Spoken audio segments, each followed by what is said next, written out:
First ఆవిడ మాట్లాడిన దాంట్లో నాకు సాంగ్ సెలెక్షన్లోనే బయాస్ చేశారు. వాళ్ళ ఫేవరెట్ కంటెస్టెంట్లకి ఒక సాంగ్స్ ఇచ్చేవాళ్ళు. నాకు నచ్చిన పాటలు, నేను పాడలేని పాటలు అనుకున్నవి చూసి ఇస్తారు అని ఇలా మాట్లాడారు. బట్ సాంగ్ సెలెక్షన్ ఎలా ఉంటుంది అంటే చెప్తాను.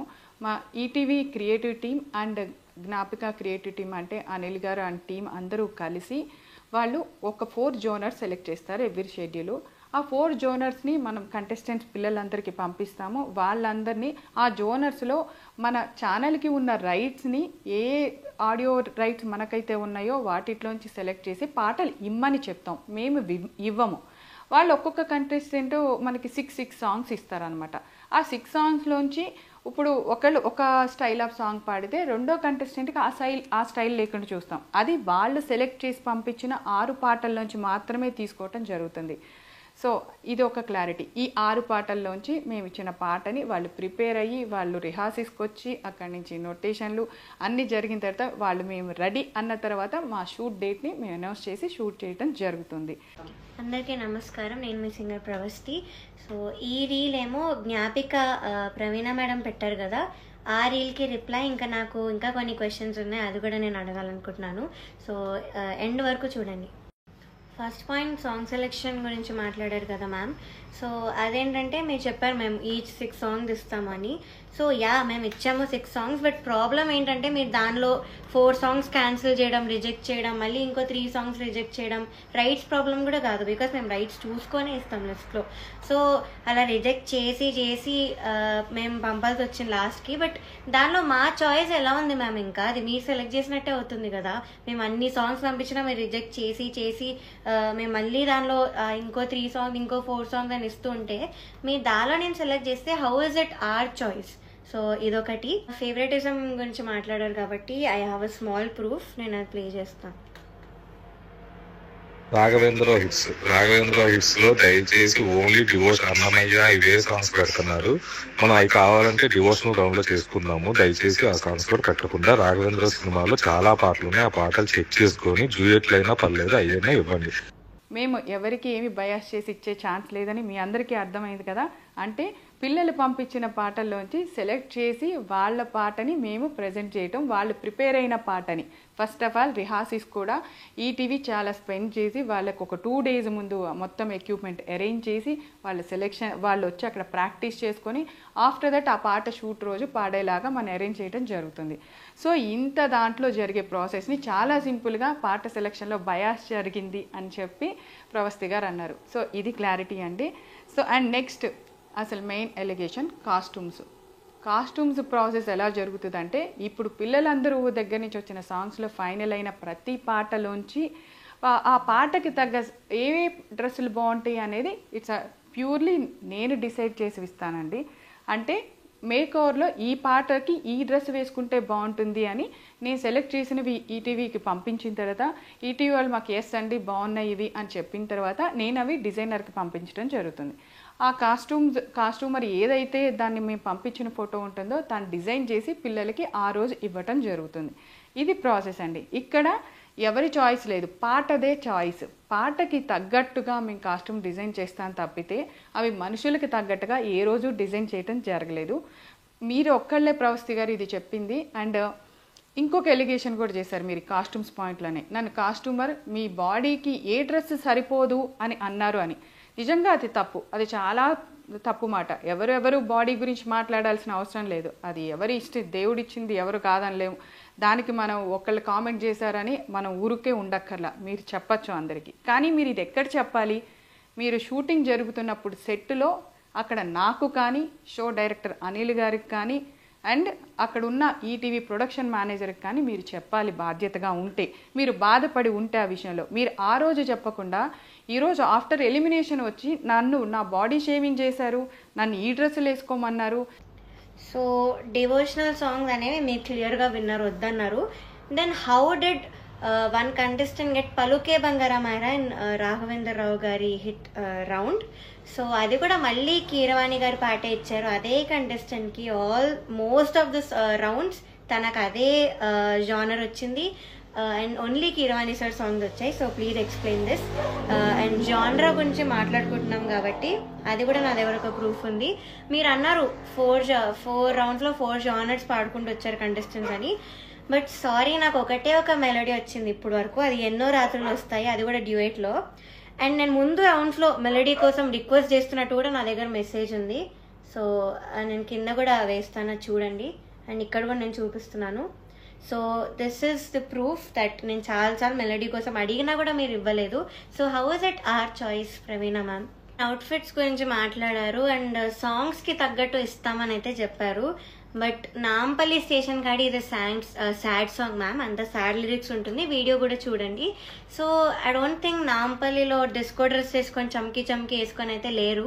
సో కనీసం వీడియోలో ఉన్నట్టు కాకపోయినా కనీసం ఒక క్లాసీ అవుట్ఫిట్ ఇవ్వచ్చు, కానీ అలా ఇవ్వలేదు. అండ్ ఫోటోకి రియాలిటీకి చాలా తేడా ఉంది నాంపల్లి స్టేషన్ కాడి డ్రెస్.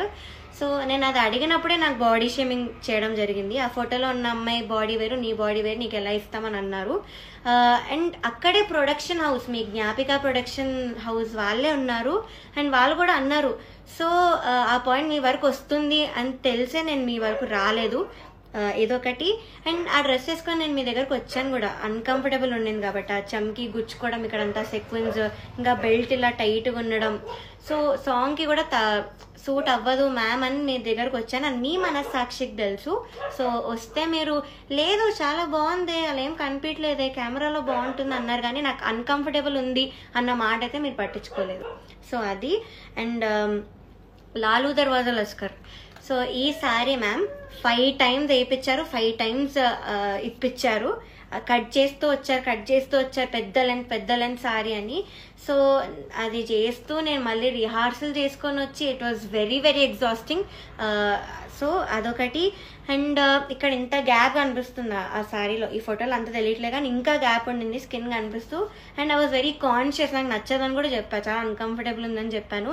అండ్ ఇలా టైట్గా కట్టి ఇక్కడ పిన్ పెట్టారు పక్కన, అది కూడా చెప్పాను అన్కంఫర్టబుల్ ఉందని, కానీ ఎవ్వరూ వినలేదు. ఇప్పుడు ఓన్లీ ప్రవస్తి గారికి ఏవైతే పొట్టి బట్టలు ఇచ్చామో అని మాట్లాడారో ఒక్కసారి 10 ఎపిసోడ్లు మన ప్రవస్తి గారితో షూట్ చేయడం జరిగింది. ఆ 10 ఎపిసోడ్స్ కాస్ట్యూమ్స్ ఒకసారి చూడండి. ఇక్కడ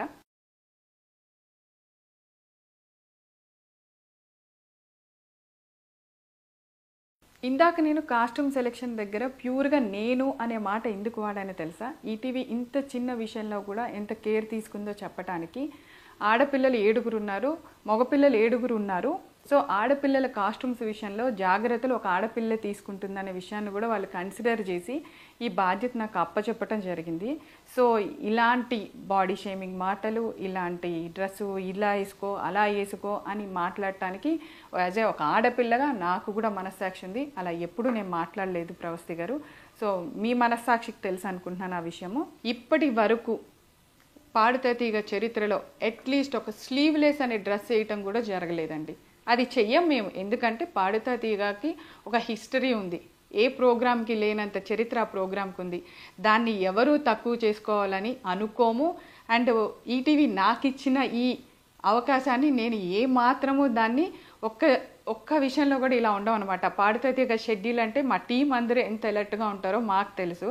అండ్ బాలు గారు ఉన్నప్పుడు చాలా బాగుంది, ఇప్పుడు ప్రొడక్షన్ రాగానే ఇప్పుడు వీళ్ళు రాగానే చెడిపోయిందని ఒక ఎలిగేషన్ కూడా అన్నావమ్మా. మేము బాలు గారు ఉన్నప్పుడు కూడా జ్ఞాపిక ఎంటర్టైన్మెంట్స్ ఆయనతో అసోసియేట్ అయ్యి కొన్ని సీజన్స్ చేయటం జరిగింది పాడుతా తీగ.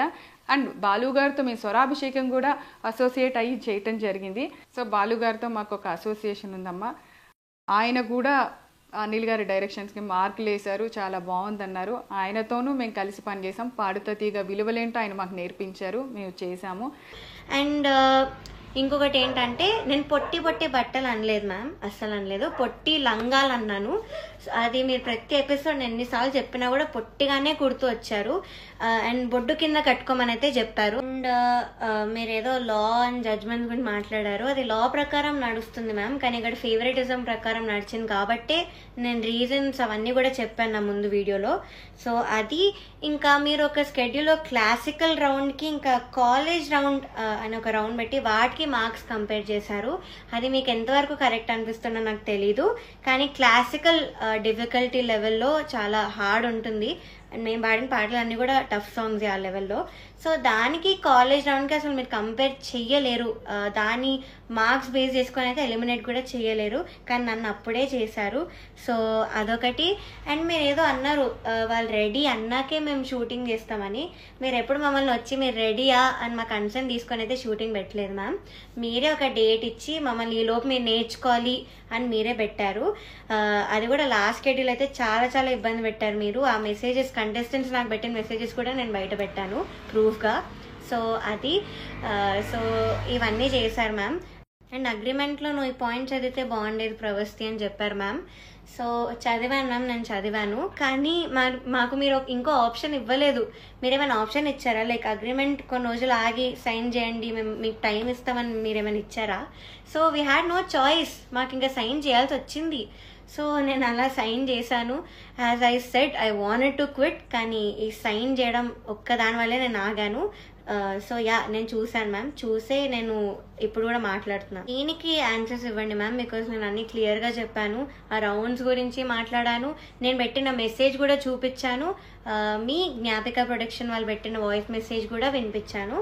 సో ఫేవరెటిజం జరగలేదు అంటే మరి ఆ వాయిస్ మెసేజ్ ఏంటో మరి ఒకసారి విని నాకు రిప్లై ఇవ్వండి ma'am. I will be waiting. Thank you so much. And ఇంకొకటి, ఫోర్త్ది జడ్జెస్ గురించి. అసలు జడ్జి అంటే అర్థం ఏంటి చెప్పండి? జడ్జి అనే వర్డ్కి మీనింగ్ ఏంటి? వాళ్ళు అక్కడ కూర్చుంది ఒక జడ్జి అనే స్థానంలో, ఒక తీర్పు ఇచ్చిన తర్వాత దాన్ని అపోజ్ చేయటానికి నేనెవరు, మీరెవరు, ఇంకొకళ్ళు ఎవరు? ఫర్ సపోజ్ ఎగ్జాంపుల్, ఏదైనా ఒక కేసులో ఇది జడ్జిమెంట్ ఫైనల్ అని చెప్పేసిన తర్వాత నేనేం చేయలేదు, నేను నిరపరాధిని, జడ్జిమెంట్ రాంగ్ ఇచ్చారు, ఆ జడ్జి తప్పు చేశారు అంటే కుదురుతుందా? ఇట్స్ లా ప్రకారం వెళ్తుంది. సో ఇక్కడ జడ్జిమెంట్ కూడా ప్రతిదీ మీరు పాడిన పాటలకి వాళ్ళు ఇచ్చిన జడ్జిమెంట్ ఒక మార్క్ షీట్ మా దగ్గర ఉంటుంది. ఆ మార్క్ షీట్లోంచి మేము అన్ని టోటల్ చేయగా మేమేమి మిమ్మల్ని ఒక ఎపిసోడ్కి ఎలిమినేట్ చేయాలా, 2 ఎపిసోడ్కి ఎలిమినేట్ చేయాలా, 4 ఎపిసోడ్స్కి ఒక ఎలిమినేషన్ జరుగుతూ ఉంటుంది. ఆ 4 ఎపిసోడ్స్ అంటే మీరు 4 పాటలు పాడుంటారు. 4 జోనర్స్లో ఉంటాయి. ఆ 4 జోనర్స్లో మీకు వచ్చిన మార్కులు టోటల్ చేసిన తర్వాత మాకు జడ్జెస్ నుంచి ఆ మార్క్ షీట్ వచ్చాక జస్ట్ మేము అనౌన్స్ చేయటం తప్పితే ఇందులో ఎవరికి ఎటువంటి రైట్ లేదు, ఈవెన్ ఇంక్లూడింగ్ ఈటీవీ యాజమాన్యంతో సహా. జడ్జెస్ ఇచ్చిన మార్కుని మేము అక్కడ ప్రజెంట్ చేయవలసిందే. ఇది ఫస్ట్ రూల్. అండ్ మీరు అగ్రిమెంట్ రాసేటప్పుడు కూడా, మీరు సంతకం పెట్టేటప్పుడు కూడా జడ్జిమెంట్కి మేము గౌరవిస్తాము అనే పాయింట్ ఉంటుంది. అది చదువుకొని ఉంటే బాగుండేది ప్రవస్తి. మీకు అన్ని పాయింట్స్ మీరు అడిగిన, మీకు అనిపించిన, బాధగా అనిపించిన అన్ని పాయింట్స్ మీద బయట వాళ్ళకి అర్థం అవ్వాలి అని చెప్పి నేను క్లారిటీ ఇవ్వటం జరిగింది. సో మీకు ఎందుకో మీ ఆలోచనలో మీకు అవి తప్పులుగా అనిపించాయి. డెఫినెట్గా నీకు మంచి ఫ్యూచర్ ఉంది. ఇలాంటివన్నీ పక్కకు పెట్టి నువ్వు డెఫినెట్గా నీ లైఫ్లో ఫైట్ చేసి మళ్ళీ అగైన్ ఒక సింగర్గా చూడాలనుకుంటున్నాము. ఇలాంటి అపోహలన్నీ పక్కన పెట్టేసే ప్రవస్తి. All the best.